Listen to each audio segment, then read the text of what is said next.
Hello student, welcome back my YouTube channel science beta. তো প্রিয় ছাত্রছাত্রীরা, আজকে আমি তোমার সঙ্গে চলতরিতের এমসিকিউ এর দ্বিতীয় নম্বর পার্ট নিয়ে উপস্থিত হয়েছি। আজকের ভিডিওতে তোমাদের সঙ্গে কিছু গুরুত্বপূর্ণ এমসিকিউ নিয়ে আলোচনা করবো চলতরিত চ্যাপ্টারের। ওকে, তো প্রশ্নগুলো আলোচনা করার আগে তোমাদের কাছে রিকোয়েস্ট আছে, তোমরা যদি এখনও পর্যন্ত আমার সায়েন্স বিটা চ্যানেলকে সাবস্ক্রাইব না করে থাকো অবশ্যই সাবস্ক্রাইব করবে এবং পাশে থাকা বেল আইকনটি প্রেস করবে, এবং আমার দ্বিতীয় চ্যানেল এডু অ্যান্ড কেরিয়ারকে অবশ্যই তোমরা সাবস্ক্রাইব করবে এবং পাশে থাকা বেল আইকনটি প্রেস করবে। এই চ্যানেলে এডুকেশন পারপাস এবং জব পারপাস বিভিন্ন নিউজ দেওয়া হয়। ওকে, লিঙ্ক এই ভিডিও ডেসক্রিপশনে দেওয়া থাকবে। তো প্রথম যে প্রশ্নটা আলোচনা করবো সেই প্রশ্নটা কী দেখে নাও, 1 বিওটি একক সমান কত জুল? কোশ্চেনটা কী বলছে, 1 বিওটি ইকুয়াল টু কত জুল? তাহলে BOT board of trade unit, যে ইলেকট্রিক এনার্জি শক্তির একক হচ্ছে বিওটি। আমরা যে মিটার বক্সে যে ইউনিট আমরা দেখি সেটা হচ্ছে actually BOT, board of trade unit. Okay, তা 1 বিওটি সমান কত জুল? এবার তাহলে এই প্রশ্নের উত্তরটা আগে অপশান লিখে দিই, তারপরে এর ব্যাখ্যা সহকারে তোমাদের বোঝাবো। শুধু এইটা নয়, তোমাদের আগে প্রথম ভিডিও বলেছিলাম যে এখানে এমসিকিউ শুধু এই প্রশ্ন আর উত্তর আলোচনা করা হয় না, এই প্রশ্নর পিছনে এর ব্যাকগ্রাউন্ডগুলো বা এই প্রশ্ন থেকে কটা আরও প্রশ্ন হতে পারে এবং এরখান থেকে যে উত্তরগুলো, যে অন্য উত্তরগুলো কেন হচ্ছে না, সেই সমস্ত ডিটেলস আলোচনা করা হয়। সেই জন্য এমসিকিউ তুমি একটা এমসিকিউ যদি ভালো করে করতে পারো, সেখান থেকে আরও অনেক কটা এমসিকিউ তুমি করতে পারবে। তুমি এখান থেকে যেই এমসিকিউগুলো করা হচ্ছে সেইগুলো যদি মনোযোগ সহকারে করো, দেখবে তোমার পরীক্ষার সময় এই যেটা করাচ্ছে এইটা না আসলো, যেরকম এমসিকিউ আসুক তার উত্তর তুমি জানবে। ওকে, তাহলে এর অপশানগুলো লিখে ফেলি, তারপরে এটা বুঝবো আমরা। তাহলে প্রথম 1 নম্বর অপশানটা কী বলেছে দেখে নাও, 1 বিওটি সমান কত জুল? এখানে বলেছে 3.6 into 10 to the power 5 joule. দ্বিতীয় নম্বরটা বলেছে কত দেখে নাও, দ্বিতীয় নম্বর বলেছে কি 3.6 into 10 to the power 6 joule. 3 নম্বরটা বলেছে কি দেখে নাও, 3 নম্বরটা বলেছে কি 6.3 into 10 to the power 5 joule. আর 4 নম্বরটা বলেছে, এখানে 4 নম্বরটা বলেছে 6.3 into 10 to the power 6 joule. Okay, তাহলে এর মধ্যে কোনটা উত্তর হবে সেটা জানতে হবে। ওকে, তো আগে বিওটি সমান কি আগে বুঝলি, বিওটি হচ্ছে কি, আমরা জানি কি পাওয়ার ইকুয়াল টু ওয়ার্ক ডান বা কৃতকার্য বাই সময়। তাহলে বা ডাব্লিউ ইকুয়াল টু হচ্ছে পি ইন্টু টি, ক্ষমতা ইন্টু সময়। এখানে তড়িতের ক্ষেত্রে তড়িৎ ক্ষমতা ইন্টু সময়। তাহলে ডাব্লিউ হচ্ছে কৃতকার্য শক্তি 1, তাহলে এটা হচ্ছে energy equal to P into T. এবার পিকে আমরা জানি কি পি ইকুয়াল টু কি, পি এর একক কী হয় এসআইতে ওয়াট, আর টি হচ্ছে সেকেন্ড। তা নর্মালি এর একক কী হবে, ওয়াট ইন্টু সেকেন্ড। ওকে, ওয়াট ইন্টু সেকেন্ড। এবার ওয়াট ইন্টু সেকেন্ড, এবার আমরা জানি কৃতকার্যের একক কী হয়, কৃতকার্যের একক হচ্ছে জুল। কৃতকার্যের একক বা এনার্জির একক কি, জুল। তাহলে বলতে পারি 1 joule equal to 1 watt into second, তাই না? এইটা কারণ যেহেতু কৃতকার্য বা শক্তির একক জুল, তাহলে joule equal to P into T, তাহলে W equal to P into T. P এর একক হচ্ছে ওয়াট আর টি একক সেকেন্ড, তাহলে ওয়াট সেকেন্ডকে আমরা 1 জুল বলতে পারি। এবার বিওটি হচ্ছে কি, বিওটির একক হচ্ছে কি, যে শক্তি, তড়িৎ শক্তির বড় একক, তড়িৎ শক্তির বড় এককে বলা হয় কি বিওটি। বড় একক মানে কি, এইটাও এনার্জি। যদি আমি এনার্জিকে ওয়াট সেকেন্ডে না বলে যদি বলি কিলোওয়াট আওয়ার, এটা হচ্ছে কি বড় একক। আমরা যদি বলি একটা টিউবলাইট 2 সেকেন্ডে চলছে, এটা একটা হাস্যকর ব্যাপার হয়ে যেতে পারে। আমরা এইটা বলতে পারি যে একটা টিউবলাইট 1 ঘন্টা 2 ঘন্টা বা একটা পাখা 4 ঘন্টা চলছে। সেই যে বড় একক, আমরা সময় যে বড় একক নিচ্ছি আর এখানে পাওয়ারে যে বড় একক নিচ্ছি, তাদের গুণফলকে এখানে যে এনার্জি পাচ্ছি সেই এনার্জিকে বলছি বিওটি। তাহলে 1 BOT equal to 1 kilowatt into hour বা 1 আওয়ার। ওকে, এটা তাহলে 1 বিওটি হচ্ছে কি 1 কিলোওয়াট আওয়ার। এটা ভালো করে, এখান থেকে আর একটা কোশ্চেন তোমার হয়ে যাবে। তাহলে 1 বিওটি সমান 1 কিলোওয়াট আওয়ার। তাহলে আমি কী করবো, আমি জুল কী জানি আমরা, জুল 1 জুল সমান 1 ওয়াট ইন্টু সেকেন্ড। তাহলে এখানে কি বিওটির কত জুল, তার জুলে চেয়েছে, এখানে এসে কিলোওয়াট আওয়ার। তাহলে কিলোওয়াট আওয়ারকে জুলে কনভার্ট করতে হলে কী করতে আমাকে, ওয়াট সেকেন্ডে নিয়ে যেতে হবে। তাহলে 1 কিলোওয়াট মানে কত, 10 টু দি পাওয়ার 3 এত ওয়াট। ওকে, এত watt 10 to the power 3 watt into 1 hour হচ্ছে কি 3600 সেকেন্ড। 1 ঘন্টা মানে কি 3600 সেকেন্ড। তাহলে ওয়াট সেকেন্ডকে আলাদা করছি, তাহলে বলতে পারি 36 into 3 4 5 10 to the power 5 watt into second. এই ওয়াট সেকেন্ডকে কী বলছি আমরা, জুল। তার 3 এখানে পয়েন্টটা দিয়ে, তাহলে এখানে বলতে পারি কি 36 ইন্টু 10⁵ হচ্ছে, তাহলে বলতে পারি কি 3.6 ইন্টু 10⁶ ওয়াট সেকেন্ডকে আমি জুল বলে, এত joule. 1 BOT equal to 3.6 10⁶ joule. এইটা তোমরা ক্যালকুলেট করবো। ওকে, MCQ হলো, এগুলো ক্যালকুলেট করে খাতায় রাখবে। বাই চান্স যদি 1 নম্বর বা 2 নম্বর দিয়ে দেয়, তোমাকে এভাবে ক্যালকুলেট করতে হবে। ওকে, তাহলে এর উত্তর কত হবে দেখে নাও। উত্তরটা হবে 2-এরটা 3.6 10⁶ জুল, বা যদি 36 আসতো তাহলে 10⁵ হতো, যেহেতু 3 পয়েন্ট আছে তার 3.6 10⁶ জুল, বা এটা মনে রাখবে কিছু কিছু জায়গায় এই অপশানটা দিয়ে দেয় 36 10⁵ জুল। ওকে, তাহলে এটা মনে রাখবে 36 10⁵ জুল বা 3.6 10⁶ জুল, এটা হলেই হবে। ওকে, তো আসলে তুমি এটা বুঝতে পারছো। নেক্সট দ্বিতীয় কোশ্চেনে কী আছে দেখে নাও। 240 ভোল্ট 60 ওয়াট বাতি রোধ কত হবে? 240 ভোল্ট আর 60 ওয়াট, দেখে নাও খুব সহজ আছে, এইটাও খুব সহজ আছে। কীভাবে করবো দেখে নাও। তাহলে কোশ্চেন হচ্ছে 200, একটা বাতি আছে 240 ভোল্ট আর 60 ওয়াট, এর রোধ কত হবে? প্রথম অপশানটা কী বলে দেখে নাও। এখানে প্রথম অপশান বলছে 240 ওহম, দ্বিতীয় অপশানটা বলেছে কি দেখে নাও। দ্বিতীয় অপশানটা বলেছে কত? 480 ওহম। 3 নম্বর অপশানটা কী বলেছে দেখো। 3 নম্বর অপশানটা বলছে 960 ওহম। 4 নম্বর অপশানটা কী বলেছে দেখো না। 4 নম্বর অপশান বলছে 720 ওহম। ওকে, 720 ওহম। তাহলে এটা আমরা কীভাবে রোধ নির্ণয় করি সেটা জানতে হবে, ডাইরেক্ট উত্তর করলে হবে না। এখান থেকে এই যে দেওয়া আছে না 240 ভোল্ট 60 ওয়াট, একে বলা হয় রেটিং। রেটিং, ওকে, রেটিং বলা হয়। রেটিং জিনিসটা কি? কোনো ডিভাইসকে রিপ্রেজেন্ট করতে গেলে, তার পরিচয় দিতে গেলে, যেমন মানুষের পরিচয় দিতে যে মানুষের নাম, বা তুমি একটা চাকরি করতে হবে, তোমার একটা রেটিং, রেটিংটা হচ্ছে কি, তোমার কোয়ালিফিকেশান কী, তোমার কী কী যোগ্যতা আছে, সেই যোগ্যতা হিসাবে তোমার উপরে কী কী কাজ করতে পারবে সেটা তোমার জানা যায়। ঠিক একইভাবে একটা ডিভাইসের আমরা একটা ডিভাইসে কী বুঝি, একটা যন্ত্রকে যদি ইলেকট্রিক যন্ত্র ইউজ করে সেখানে কী যাবে? কারেন্ট যাবে, বিভব যাবে, তার রোধ আছে। তাহলে একটা রেটিং বলতে সেখান থেকে কী কী আছে, তার কারেন্ট, সেটা কতটুকু কারেন্ট সহ্য করতে পারবে, সে কতটুকু শক্তি ব্যয় করতে পারবে, কতটা কারেন্ট প্রবাহিত হতে পারবে, কতটা বিভব সে নেবে, তার রোধ কত, এইগুলো জানতে পারি। তো এইগুলো বলা হয় কি? রেটিং বলা হয়। তাই এখান থেকে আমরা কী বের করতে হচ্ছে? রোধ বের করতে বলেছে। তাহলে এই রেটিং কী? বিভবটা কত বলছে? এই যন্ত্রটার ভি ইকুয়াল টু বলছে 240 ভোল্ট। ওকে, আর পি ইকুয়াল টু বলেছে কত? 60 ওয়াট।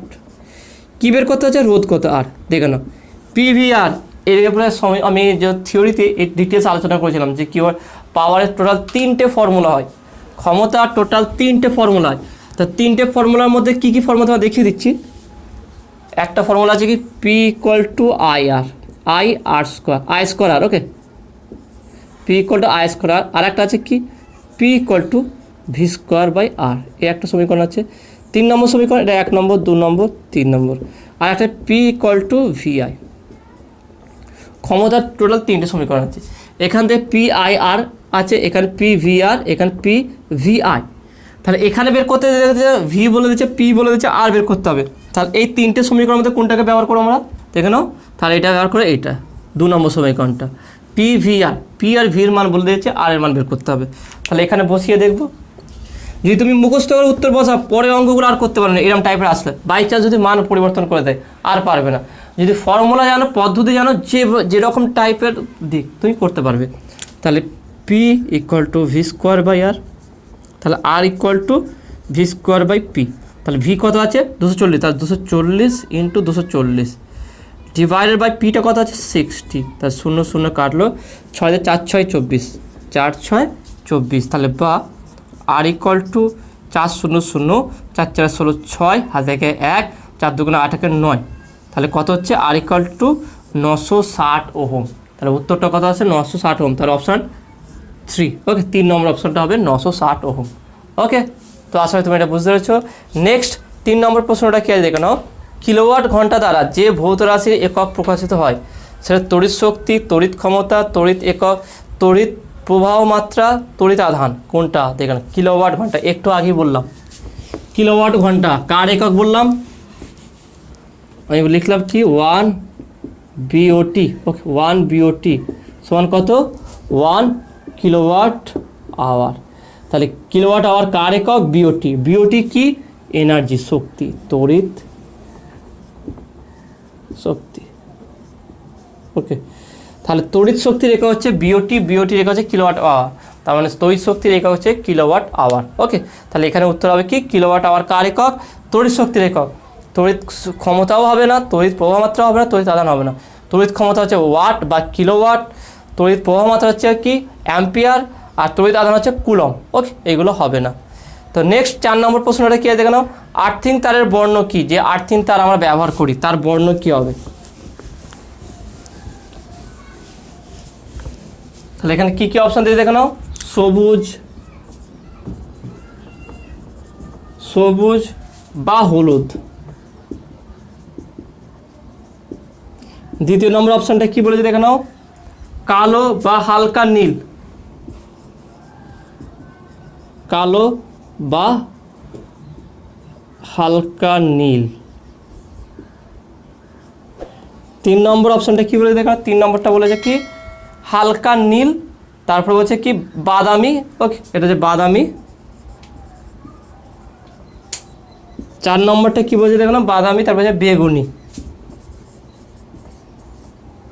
তাহলে এর মধ্যে কোনটা হবে দেখো না, আর্থিং তার। ওকে, আর্থিং যেটা করা হয়,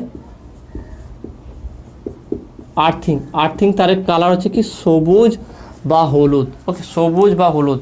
ওকে, কালো সাধারণত এগুলো নেগেটিভ হিসাবে, আর লাল হচ্ছে পজিটিভ হিসাবে ব্যবহার করা হয়। দেখবে তোমার চলতো এই চ্যাপ্টার শেষের দিকে দেখবে প্রত্যেকটা তারের যে কি কি কালার হয়, পজিটিভ, নেগেটিভ, আর্থিং কী কালার হয় সেগুলো সব বলে দেয়। ওকে, একটু দেখে নাও তোমরা। তো নেক্সট 5 নম্বর প্রশ্নটা কী আছে দেখে নাও। বাল্যচক্রের তড়িৎ প্রবাহের অভিমুখ অপরিবর্তিত রেখে তড়িৎ প্রবাহ মাত্রা বাড়ালে, যদি বাল্যচক্রে দেখে নাও, বাল্যচক্রের ক্ষেত্রে কী হচ্ছে, তার চক্রের বেগ কী ক্ষেত্রে বাড়ে দেখে নাও। বাল্যচক্রের বেগটা বাড়বে যখন যদি চুম্বক ক্ষেত্রের বেগ বেড়ে যায়। দেখে নাও, এটা চুম্বক থাকে এখানে এরকমভাবে, আর এখানে লিকুইড পারদটা থাকে, আর এখানে চক্রটা মেন থাকে এই জায়গাটা করে, এই জায়গায় চক্র থাকে। তাহলে এই চক্রের বেগ কখন বাড়বে? দুটো ক্ষেত্রে বাড়ে, ভালো করে মনে রাখো। একটা হচ্ছে হয় এই চুম্বকটা শক্তি বেশি দেয়, চুম্বক ক্ষেত্র যদি বেশি হয় তাহলে বাল্যচক্রের বেগটা বাড়বে, বা আর একটা হতে পারে কি যদি প্রবাহ মাত্রা বৃদ্ধি পায় তাহলে বাল্যচক্রের বেগটা বৃদ্ধি পেয়ে যাবে। ওকে, তাহলে এখানে কী কী বলেছে দেখে নাও। এখানে বলেছে কি চক্রের ঘূর্ণন গতি বেড়ে যাবে, বাল্যচক্রের তড়িৎ প্রবাহের অভিমুখ অপরিবর্তিত, তড়িৎ প্রবাহের অভিমুখ অপরিবর্তিত, তড়িৎ প্রবাহ মাত্রা বাড়ালে, মানে প্রবাহ মাত্রা যদি বাড়ানো হয় তাহলে কি চক্রের ঘূর্ণন গতি বেড়ে যাবে, চক্রের ঘূর্ণন গতি কমে যাবে, চক্রের ঘূর্ণন গতি একই থাকবে, চক্রের ঘূর্ণন গতি প্রথমে বাড়বে পরে কমবে।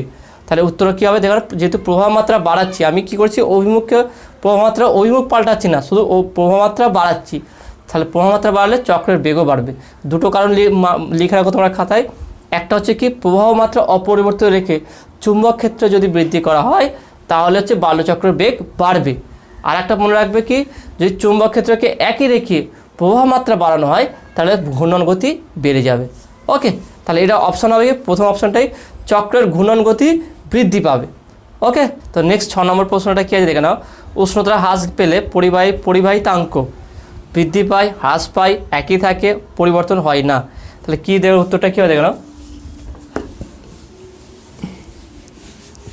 তাহলে অপশান কী বলছে, 1 নম্বর হচ্ছে কি বৃদ্ধি পায়, 2 নম্বর হচ্ছে কি হ্রাস পায়,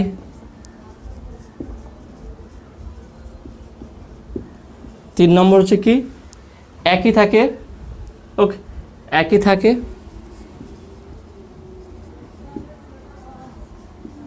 4 নম্বরটা কী হবে, প্রথমে বৃদ্ধি পায় পরে হ্রাস পায়। তাহলে প্রশ্নটা কি দেখে নাও, প্রশ্নটা কি বলা হয়েছে, উষ্ণতা হ্রাস পেলে পরিবাহিতাঙ্ক এটা, তাহলে এটা উল্টাতে দেখি, উষ্ণতা যখন বৃদ্ধি পায় পরিবাহীর কী হয়, রোধাঙ্ক বৃদ্ধি পায়। পরিবাহিতাঙ্ককে সিগমা দ্বারা প্রকাশ করায়, রোধাঙ্ককে রো দ্বারা প্রকাশ করায়। এর মধ্যে সম্পর্ক কি, সিগমা ইকুয়াল টু 1/ρ। এটা হচ্ছে পরিবাহিতাঙ্ক, পরিবাহিতাঙ্ক। ওকে, এটা হচ্ছে রোধাঙ্ক, কন্ডাক্টিভিটি আর রেজিস্টিভিটি। এবারে কি আমরা কি জানি, কোনো পরিবাহীর উষ্ণতা যত বৃদ্ধি পাবে তার রোধাঙ্ক তত বৃদ্ধি পাবে, তাই না? কিন্তু উল্টো দিকে যদি তাহলে রোধাঙ্ক তো পরিবাহিতাঙ্ক কমবে। তা যদি উষ্ণতা বৃদ্ধিতে দেখে নাও, উষ্ণতা বৃদ্ধিতে রোধাঙ্ক বৃদ্ধি পায়, উষ্ণতা বৃদ্ধি পেলে রোধাঙ্ক বৃদ্ধি পায়, তাহলে রোধাঙ্ক বৃদ্ধি পেলে পরিবাহিতাঙ্ক কী হবে, হ্রাস পাবে। তাহলে অনুরূপে উষ্ণতা হ্রাস পেলে এইটার সঙ্গে আরেকটা এমসিকিউ কোশ্চেন হয়ে যাচ্ছে রোধাঙ্ক সঙ্গে, এটা পরিবাহিতাঙ্ক বলেছে কিন্তু রোধাঙ্ক সঙ্গে তোমার কোশ্চেনটা হয়ে যাচ্ছে। উষ্ণতা যদি বৃদ্ধি করা হয়, উষ্ণতা যদি হ্রাস করা হয়, উষ্ণতা হ্রাস করলে কী হবে, রোধাঙ্ক কী হবে, হ্রাস পাবে। উষ্ণতা কমলে রোধাঙ্ক কমে যাবে, রোধাঙ্ক কমলে পরিবাহিতাঙ্ক কী হবে, বৃদ্ধি পাবে। তাহলে এক্ষেত্রে উত্তরটা কী হবে, বৃদ্ধি পাবে। তাহলে উষ্ণতা হ্রাস পেলে, উষ্ণতা হ্রাস পেলে পরিবাহিতাঙ্ক বৃদ্ধি পাবে আর রোধাঙ্ক হ্রাস পাবে। এটা ফুটনোট হিসেবে তোমরা লিখে নিতে পারো যে কোনো পরিবাহী উষ্ণতা হ্রাস পেলে রোধাঙ্ক হ্রাস পাবে এবং পরিবাহিতাঙ্ক বৃদ্ধি পাবে। ওকে, তো আসলে তুমি এটা বুঝতে পেরেছো। তো নেক্সট 7 নম্বর প্রশ্নটা কে দেখে নাও, উষ্ণতার বৃদ্ধিতে অর্ধপরিবাহী রোধাঙ্ক বৃদ্ধি পায়, হ্রাস পায়, প্রথমে বৃদ্ধি পায় পরে হ্রাস পায় বা একই থাকে। তাহলে এটা কী হবে দেখে নাও, কী বলেছে দেখে নাও কোশ্চেনটা অর্ধপরিবাহীর ক্ষেত্রে। তাহলে আমরা জানি কি পরিবাহীর ব্যতিক্রম হচ্ছে অর্ধপরিবাহী। পরিবাহীর ক্ষেত্রে উষ্ণতা যত বৃদ্ধি পায় রোধাঙ্ক তত বৃদ্ধি পায়, রোধাঙ্ক বৃদ্ধি পায় মানে রোধ বাড়ে। অর্ধপরিবাহীর ক্ষেত্রে কি উষ্ণতা যত বৃদ্ধি পাবে রোধ তত কম হবে। তাহলে এখান থেকে বলতে গেলে অপশানগুলো আগে লিখে ফেলি, কী কী অপশান দিয়েছে দেখে নাও। এই একই অপশান দিয়েছে, প্রথমে কী বলে দেখে নাও, বৃদ্ধি পায় হ্রাস পায়, প্রথমে বৃদ্ধি পায় পরে হ্রাস পায় এটা বলেছে। আর 4 নম্বরটা হচ্ছে একই থাকে, মানে এই অপশানটাই বলেছে দেখে নাও। এক্ষেত্রে দেখে নাও ওটা পরিবাহীর ক্ষেত্রে ছিল, এটা হচ্ছে কি অর্ধপরিবাহীর ক্ষেত্রে। তাহলে কী বলেছে কোশ্চেনটা দেখে নাও ভালো করে। কোশ্চেনটা বলেছে কি উষ্ণতা বৃদ্ধিতে অর্ধপরিবাহী রোধাঙ্ক, অর্ধপরিবাহী রোধাঙ্ক বৃদ্ধি পায় হ্রাস পায়, প্রথমে বৃদ্ধি পায় পরে হ্রাস পায় আর একই থাকে। তাহলে পরিবাহীর উল্টো হচ্ছে অর্ধপরিবাহী। পরিবাহীতে উষ্ণতা বৃদ্ধি পেলে পরিবাহিতাঙ্ক হ্রাস পাবে আর অর্ধপরিবাহীর ক্ষেত্রে উষ্ণতার বৃদ্ধিতে রোধাঙ্কের মান কী হবে, কমে যাবে, রোধ কম হবে। উষ্ণতা যত বাড়বে পরিবাহীর ক্ষেত্রে রোধও তত বাড়বে, কিন্তু অর্ধপরিবাহীর ক্ষেত্রে উষ্ণতা যত বৃদ্ধি পাবে রোধ তত কমবে আর রোধ কমলেই রোধাঙ্ক কমে যাবে। তাহলে এক্ষেত্রে উত্তরটা কী হবে, হ্রাস পাবে। এখানে কী হবে, হ্রাস পাবে। উষ্ণতা যত বৃদ্ধি পাবে পরিবাহী রোধাঙ্ক তত কমে যাবে। ওকে, তো আসলে তুমি এটা বুঝতে পেরেছো। নেক্সট 8 নম্বর প্রশ্নটা কে দেখে নাও, কোনো পরিবাহীর দৈর্ঘ্য একই রেখে ব্যাস অর্ধেক করা হলে পরিবাহীর রোধ কী হবে দেখে নাও। খুব সুন্দর কোশ্চেন দিয়েছে, দৈর্ঘ্য একই রেখেছে ব্যাসটাকে অর্ধেক করে দিয়েছে। তাহলে এখানে অপশান কী দিয়েছে, প্রথম অপশানটা 1 নম্বর অপশানটা কী বলেছে দেখো। 1 নম্বর অপশান বলেছে যে 4 গুণ হবে, 4 গুণ হবে। দ্বিতীয় নম্বর অপশানটা 2 নম্বর অপশানটা কী বলেছে দেখো, অর্ধেক হবে, অর্ধেক হবে। 3 নম্বর অপশানটা কী বলেছে দেখো, 3 নম্বরটা হচ্ছে কি দ্বিগুণ হবে, দ্বিগুণ হবে। আর 4 নম্বর অপশানটা কী বলেছে, 4 নম্বর অপশানটা বলছে কি 1/4 হবে। তা দেখা যাক কী বলেছে, যে দৈর্ঘ্য একই রেখে ব্যাস অর্ধেক করেছে, তাই না। তাহলে আমরা দেখি ফর্মুলাটা কী, ফর্মুলাটা আসে এখান থেকে অঙ্ক আসে, এই একই কনসেপ্টে অঙ্ক আসে। দেখে তোমাদের ফাইনালে হয়তো আসতে পারে এরকম অঙ্ক। তাহলে কী হচ্ছে, R=ρL/A। এটা কি ক্ষেত্রফল, প্রস্থচ্ছেদ পরিবাহী তার আছে, তার এই প্রস্থচ্ছেদের ক্ষেত্রফল হচ্ছে A, এটা হচ্ছে A। তাহলে বলতে ρL/πr², ব্যাসার্ধ স্কোয়ার। এর ব্যাসার্ধ মানে কি দেখে নাও, ব্যাসার্ধ বলতে পারে কি, ব্যাসার্ধ হচ্ছে ব্যাসের সঙ্গে সমান হবে। বা আমি বলছি কি যে আগে যদি ব্যাসার্ধ R থাকতো তাহলে d/2, এবারে কি ব্যাসার্ধ ব্যাসের অর্ধেক হয়ে গেছে। তাহলে ব্যাসার্ধ দেখে নাও, একটা পরিবাহীর ব্যাস যা ছিল তার ব্যাসটা তার অর্ধেক হয়ে গেছে। তাহলে ব্যাস অর্ধেক হয়ে গেছে মানে কি ব্যাসার্ধ অর্ধেক হয়ে গেছে। তাহলে এখানে কি এটা হচ্ছে R ছিল ধরলাম এটা। এবারে R' কি ρL একই আছে, শুধু ব্যাসার্ধটা অর্ধেক হয়ে গেছে, πr²। তা সেক্ষেত্রে থেকে ρL/πr/2 তার হোল স্কোয়ার, কারণ R' R/2। ব্যাস আর ব্যাসার্ধ সেম, ব্যাস অর্ধেক হয়ে গেলে ব্যাসার্ধও অর্ধেক হবে। তাহলে ব্যাসার্ধ আগে ছিল শুধু আর, এখন হচ্ছে R' R/2। তাহলে R/2 যদি বসে দিই কত আসবে দেখো, ρL/πr²/4, এর 2 স্কোয়ার করে 4 হয়ে যাবে। তাহলে বা R' এই 4টা উপরে উঠবে, তাহলে 4 ρL/πr²। তাহলে ρL/πr² মানে কি আর, তাহলে ইকুয়াল টু কত হচ্ছে 4R। তাহলে কত গুণ হচ্ছে দেখে নাও 4 গুণ, আগের রোধের 4 গুণ। তাহলে উত্তর কত হবে দেখে নাও 1, এটা প্রথমেটা উত্তর হবে। তার মানে দৈর্ঘ্য একই রেখে যদি ব্যাস অর্ধেক করা হয় তাহলে রোধ 4 গুণ বৃদ্ধি পাবে, বেড়ে যাবে। একটা তাদের যত তার মোটা হবে তত তার রোধ কম হবে, তারটা টেনে সরু করে দিলে ক্ষেত্রফল কমে যাচ্ছে, ক্ষেত্রফল কমে গেলে তার রোধটা বেড়ে যাবে। ওকে, তার 4 গুণ রোধ বাড়বে। তো নেক্সট কোশ্চেনটা কী আছে দেখো নাও, কোনো পরিবাহী উষ্ণতা বৃদ্ধির এর পরিবাহিতাঙ্ক ও রোধাঙ্কের গুণফল কী হবে দেখো নাও কোনো উষ্ণতা বৃদ্ধি করলে। খুব সুন্দর কোশ্চেন আছে, এটা লজিক্যাল কোশ্চেন আছে, ভালো করে বোঝার চেষ্টা করো। কি বলেছে দেখো নাও, কোনো পরিবাহের উষ্ণতা একই রেখে, ওকে তাহলে একটা পরিবাহ আছে ধরলাম, তাহলে এই পরিবাহী বলছে কি কোনো পরিবাহের উষ্ণতার বৃদ্ধিতে এই যে এর উষ্ণতা বৃদ্ধি করা হয় এর পরিবাহিতাঙ্ক, তাহলে সিগমা আর রো, সিগমা ইকুয়াল টু 1/ρ, তাহলে sigma into rho equal to constant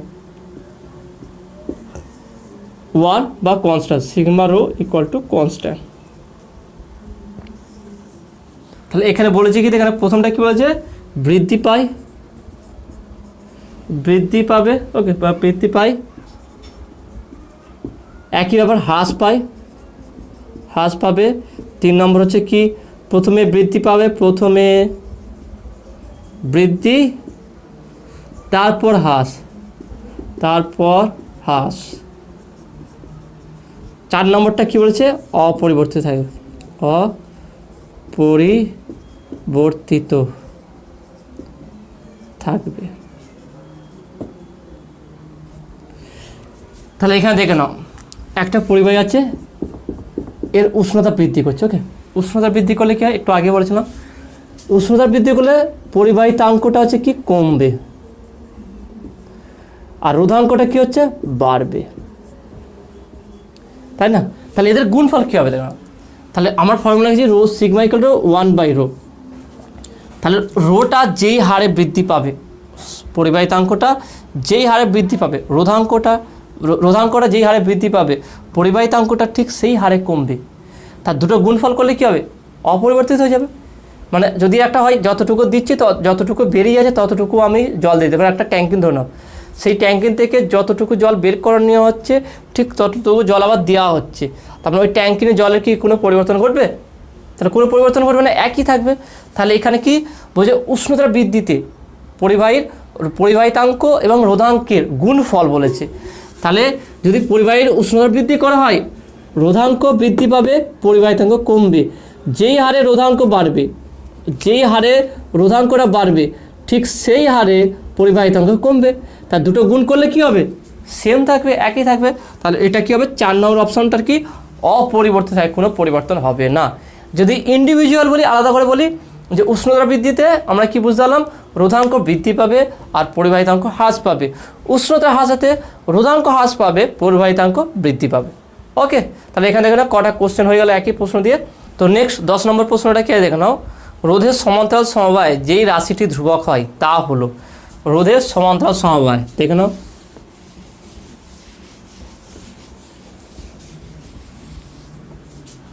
তাহলে দেখে নিই কী কী অপশান আছে বললে এখানে দেখে নাও, লিখে নিই আমরা। প্রথমে এখানে আছে তড়িৎ প্রবাহ মাত্রা, প্রবাহ মাত্রা। দ্বিতীয় নম্বর কি বলেছে দেখে নাও প্রবাহ মাত্রা, বিভব। 3 নম্বরটা কি বলেছে দেখে নাও বিভব, তারপরে ওহম মিটার। 4 নম্বরটা কি বলেছে দেখে নাও তড়িৎ আধানের পরিমাণ, তড়িতের পরিমাণ, তড়িৎ